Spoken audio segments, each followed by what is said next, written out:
अब मैं इस गरिमामय समारोह के मुख्य अतिथि व देश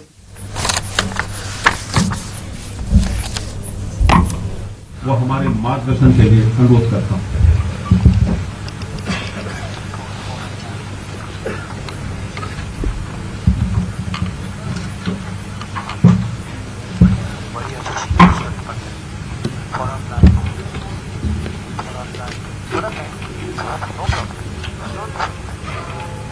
मंच पर उपस्थित मेरे साथी और जिनकी पैदाइशी जैसलमेर की है, ऐसे जल शक्ति मंत्री देश के श्रीमान गजेंद्र सिंह जी, बीएसएफ के डीजीपी श्री पंकज सिंह जी, भाई जमवाल जी, उमर जी, उपस्थित सभी, पूरे देश को जिनकी बहादुरी पर, त्याग और समर्पण पर गर्व है, ऐसे सीमा सुरक्षा बल के मेरे जवान भाइयों और बहनों, आज मैं यहां आप लोगों के बीच में भारत पाकिस्तान सीमा पर चौकी पर एक रात रहने के लिए आया हूं। दरअसल एक प्रयास है कि आपकी कठिनाई भरी जिंदगी जो है उसको समझकर इसमें से कुछ कठिनाइयों को कैसे कम किया जा सकता है, इसका मेरे दोनों साथी गृह राज्य मंत्री जो हैं वो भी अनेक चौकियों पर इस प्रकार से रहकर आए हैं और आज मैं भी आया हूं। आज यहां पर ऐसी चौकी पर आया हूं जिसका बहुत सुवर्णमय अक्षरों में भारत के सीमा की सुरक्षा में इतिहास में नाम लिखा है कि रोहतास चौकी पर मैं आया हूं। यहां से थोड़ी दूर ही दोनों युद्ध में पाकिस्तान के साथ जब भिड़ंत हुई तब सेना के साथ मिलकर बीएसएफ के जवानों ने वीरता का परिचय दिया। जब मैं मातेश्वरी तनोट राय मंदिर में गया, मां के आशीर्वाद लिए, गोले भी देखे और उस वक्त जवानों ने जो वीरता का परिचय दिया था उसके बारे में वहां पर मुझे अधिकारियों ने बताया भी। जब मां के मंदिर में मां से प्रार्थना कर रहा था तब देश की सुरक्षा के लिए, देश की सीमाओं के लिए और देश की खुशहाली के लिए स्वाभाविक रूप से मां से प्रार्थना करता था, पर साथ साथ आप सबके परिवार समेत आप सबके कल्याण के लिए भी अपने आप मन से ही प्रार्थना निकलती थी कि जो देश को सुरक्षित रखते हैं उनको सुरक्षित रखने का काम हमेशा मां करे।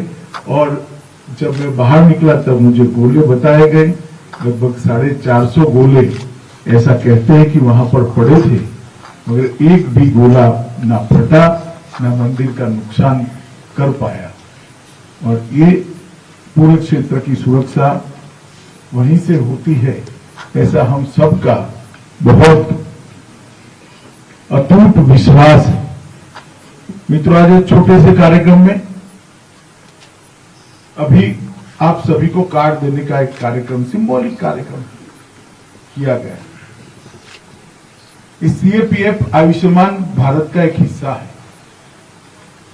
देश के प्रधानमंत्री नरेंद्र मोदी जी ने एक बहुत बड़ा निर्णय किया है कि सीएपीएफ के सभी जवानों और उनके परिवारजनों को भी एक अलग अलग कार्ड दिया जाएगा और वो कोई भी अस्पताल में जाकर वो कार्ड को स्वैप कर अपने परिजनों का और खुद का इलाज कर सकते हैं, किसी भी प्रकार की बीमारी के लिए, किसी भी प्रकार के आपत्ति के। ना आपको कोई एप्लीकेशन देनी है, ना बिल देना है, ना बिल बाद में सीएपीएफ से, बीएसएफ से इसको अप्रूव कराना है, कुछ नहीं करना है। कार्ड स्वैप करने के साथ ही आपके परिजनों का आपका इलाज शुरू हो जाएगा। एक अत्याधुनिक व्यवस्था है जिससे बीएसएफ पर से बहुत बड़ा एडमिनिस्ट्रेटिव बोझ भी कम हो जाएगा। हजारों की संख्या में, शायद 2-3 साल का गिन ले तो लाखों की संख्या में मेडिकल बिल आते होंगे। इसको जांच करना, इसको चेक करना, चेक कर फॉरवर्ड करना, अप्रूविंग अथॉरिटी जोड़े अप्रूव करना और फिर पेमेंट करना। ये सब में से मुक्ति इलेक्ट्रॉनिक तरीके से कार्ड को स्वैप करने से मिलेगी। और न केवल BSF, CRPF, SSB, Assam rifle, Indo Tibetan police, अब सब सीएपी में सभी परिवार और उनके परिजनों के लिए ये व्यवस्था भारतीय जनता पार्टी की नरेंद्र मोदी सरकार ने की है, हमारे देश के प्रधानमंत्री। और इसके पीछे एक छोटा सा ही संवेदनशील संदेश है कि जो जवान देश की सीमाओं की सुरक्षा करते हैं,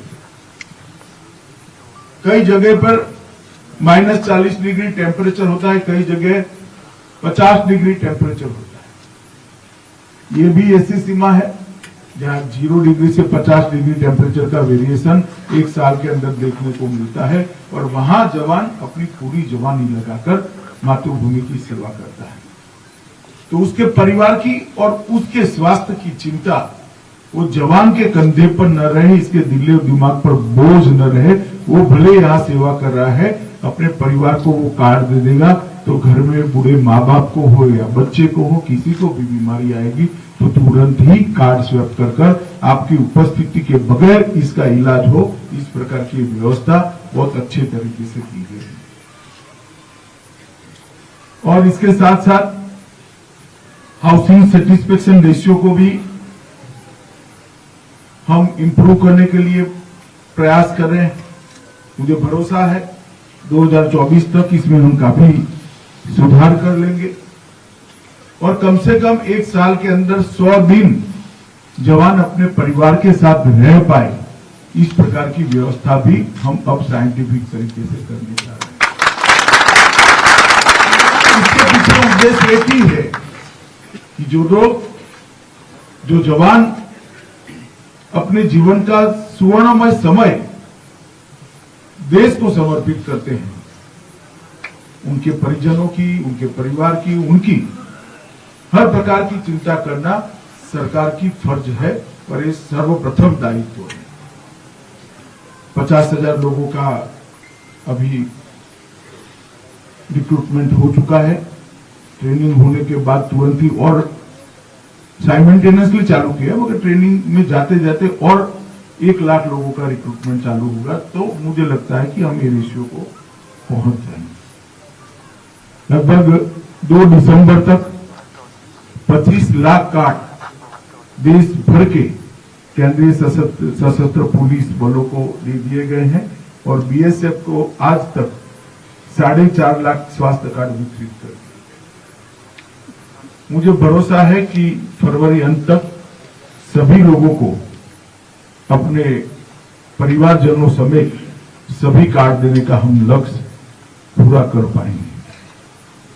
मित्रों, ये ऐसी पोस्ट है जहां सेना और बीएसएफ के जवानों ने वीरता की अनेक माइलस्टोन स्थापित किए, जिसको पार करना बहुत कठिन होगा।